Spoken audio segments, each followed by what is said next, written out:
Welcome back to the deep dive. Today, we are doing something a little different. Forget the standard corporate overview. Right. We are strapping in and going straight into the strategic brain of FICO. We're bypassing all the prepared remarks from their Q4 2025 earnings call. And diving right into the Q&A. Exactly, the intense Q&A session. That's the mission. I mean, we're basically performing a surgical extraction here. We want to find out what the sharpest questions from analysts were, and what did FICO actually reveal about its pretty aggressive strategic shifts. Yeah, and you really need to understand this push and pull. You know, FICO is trying to fundamentally reshape distribution in the huge U.S. mortgage market. But at the same time, they're offering surprisingly cautious financial guidance. It's a bit of a contradiction. It is. It's a real high-wire act. On one side, you've got these new direct licensing models, advanced scores like FICO 10T. They're challenging decades-old norms. And on the other, they're applying what they call a significant haircut to their financial outlook. They're just citing timing issues, macro uncertainty. A lot of uncertainty. Okay, so let's unpack this high-stakes game. We have to start with the distribution revolution, right? The Mortgage Direct License Program. Absolutely. And the analysts knew exactly where to start, too, the regulatory environment. Oh, of course. With FICO, you always have to see their actions through the lens of the FHFA, the Federal Housing Finance Agency. Because they govern the whole mortgage market through Fannie Mae and Freddie Mac, the GSEs. Exactly.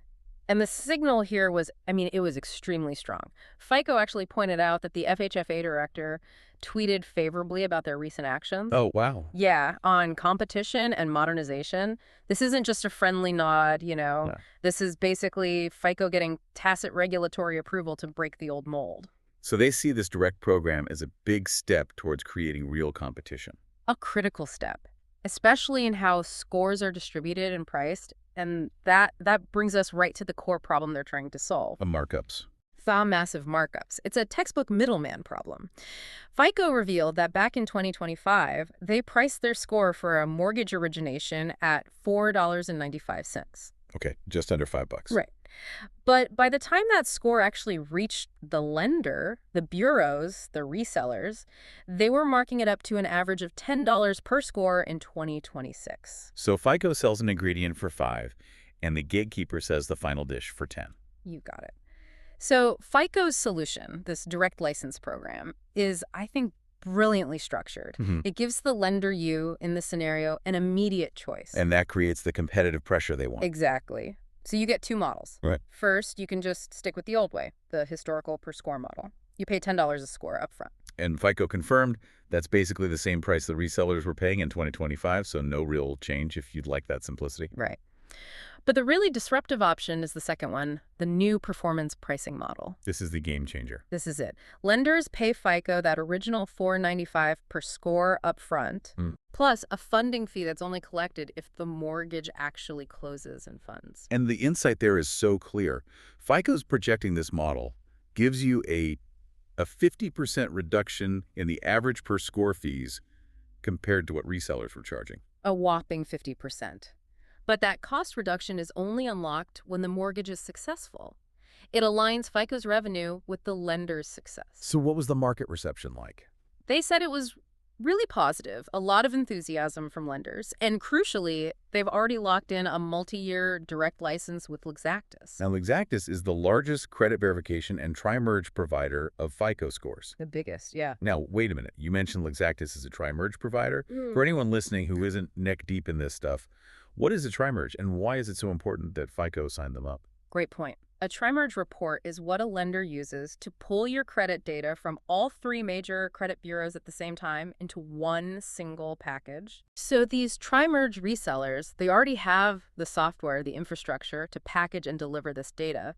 FICO's argument is that this big distribution shift doesn't actually require a huge operational overhaul. Because the pipes are already there. The pipes are already there. They're just changing the contract and where the money flows. So FICO's line is that there are not a lot of operational complexities. They just need the technical partners on board, and they got the biggest one.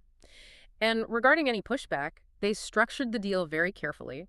They admitted they spent a lot of time making sure FICO wouldn't be terribly hurt through adverse selection. Meaning they didn't want lenders gaming the system. Exactly. They designed the two models, so lenders will just pick whichever one is best for their own bottom line. and FICO gets a steady revenue stream either way. And this whole shift is clearly driven by FICO's long-term view on value. Analysts asked about 2027 and beyond, right? They did, and management was clear. They said a very large value gap still exists between the immense value the score provides and what FICO actually charges. And when they say value, they mean things like regulatory capital relief, risk mitigations, speed. All of it. They said they're on a mission to close that value gap in a predictable, methodical way. It's not just about a few dollars, it's about capturing the real IP value. So they're fixing how the old scores are priced, but the real prize, I imagine, is getting everyone to adopt their newest technology, FICO 10T. Yes. That brings us right to the future of risk assessment. Right. FICO 10T is their most advanced score. It's designed to be more predictive and more inclusive. But its status with the conforming market, the loans backed by Fannie and Freddie, is still pending. It is. They confirmed 10T is with the GSEs, but they can't give an exact release date. They're confident it'll happen eventually, but, no timeline. But, and this is where we see the market pulling in real time, the momentum for 10T is just roaring outside of that GSE guaranteed space. Oh, absolutely, in the non-conforming market. And that just makes perfect sense, doesn't it? It does. In the non-conforming market, predictiveness matters more than anywhere else because the lender keeps all the risk. They care deeply about default risk, prepayment risk. Yeah. They need the sharpest tool they can get. And the adoption numbers prove it's working. FICO 10T has been adopted by nearly 40 lenders in that space. That accounts for more than $316 billion in annual originations. And $1.5 trillion in eligible servicing volume. It's a huge vote of confidence from lenders who, they live and die by their risk models. But an analyst brought up a really critical common sense question about the conforming market. If the GSEs guarantee the loan and insulate the originator, why does credit risk matter as much to them? Why would they rush to adopt 10T if Fannie Mae is on the hook? And FICO's counter was sharp. It was practical. They said credit risk absolutely still matters. Originators still care about default and prepayment risk because of the putback risk. The putback risk. Exactly. If the documentation is later found to be faulty, the GSEs can put these loans back to the originators. And that risk keeps the originator highly focused on quality. So FICO keeps hammering the value of 10T. Most predictive, most inclusive. It leverages trended credit data, so how you manage your debt over time, plus alternative data like rental payments, utility, telco data, stuff FICO has actually been using since 2015. And we really need to talk about the downstream value chain. A FICO score isn't just used once at origination. Not at all. It's used by the originators, then the GSEs, then rating agencies like S&P and Moody's, then the MBS investors who buy the bonds, mortgage insurers, even capital regulators. It's used all the way down the line. And this is the genius, then, of that new closed loan funding fee in the performance model. That's it. It's specifically designed to capture the value of FICO's intellectual property, the better risk assessment, the improved inclusion across that entire ecosystem. Historically, they only got paid once, right at the start. Right, up front. Now they're capturing IP value in areas that were just, completely unmonetized before. Okay, so this is where the narrative hits a speed bump for me. How do we reconcile this incredibly aggressive, revolutionary strategic overhaul with FICO's decision to issue what they themselves called more conservative guidance this year? That's the million-dollar question. And the analysts grilled them on the assumptions in that guidance, particularly for the direct license program. FICO gave 3 main reasons for the caution. Okay, what's reason number 1? First, just the timing complexities of the performance model. It's significant. Remember, the funding fee, which is the profitable part, only hits when the loan closes. Right. So if a mortgage application starts late in FICO's fiscal year, say August or September, there's a definite lag. FICO noted that those performance payments could easily spill into 27. So it reduces the recognized revenue for this year, even if adoption is a huge success. Exactly. Second reason, pervasive macro uncertainties. Their guidance simply does not anticipate any major improvement in the environment. No big volume increases from potential rate drops or anything like that? Nothing. FICO said they've learned to be conservative on interest rate forecasting, and it's paid off for them in the past. They're managing expectations based on today, not hope for tomorrow. And what's the third major factor? You mentioned it was highly technical. Trigger leads. FICO included a pretty big assumption in there for reduction because of trigger leads in their guidance. Okay, what are trigger leads and how do they directly reduce FICO's revenue? So trigger leads are basically lists of consumers who have just applied for credit, usually a mortgage. When a lender pulls your credit score, that action triggers a notification that then gets sold to competing lenders. And those competitors then aggressively solicit the consumer? Immediately, yeah. It sounds like a massive invasion of privacy, but from FICO's perspective, the problem is it creates huge churn. It reduces the need for more score pulls. Well, if you, the consumer, apply with lender A and then lender B calls you instantly with a better rate because they bought your trigger lead, lender B might close your loan without ever having to pull a full new FICO score. Ah, I see. So it reduces the total volume of scores being pulled. Right. So FICO has to hedge against that revenue reduction. Yeah. And that explains the conservatism perfectly.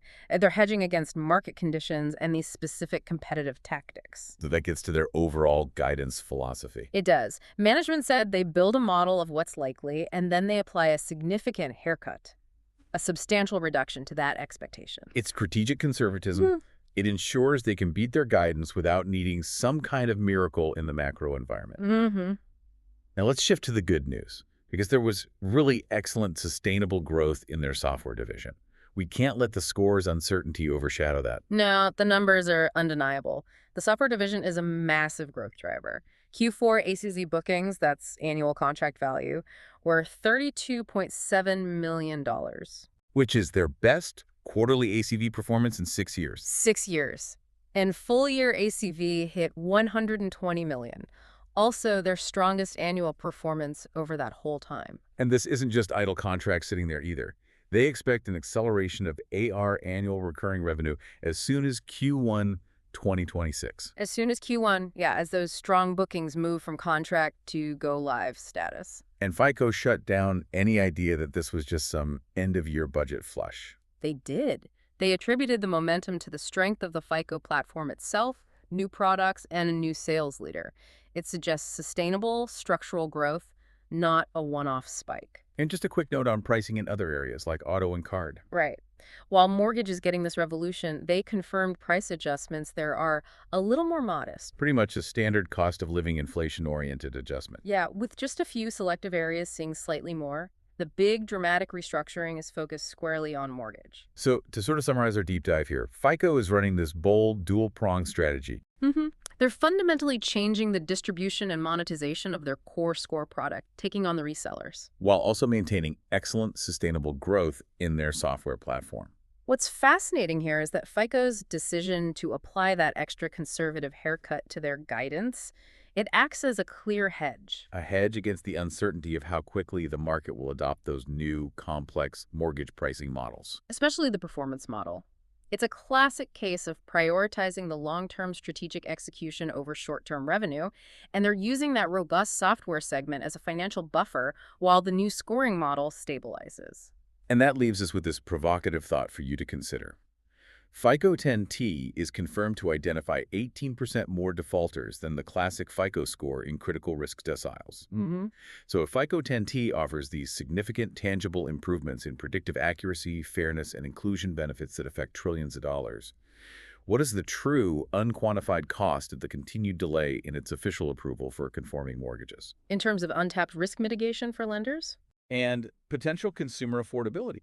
It's a fundamental question just hanging over the entire housing finance system.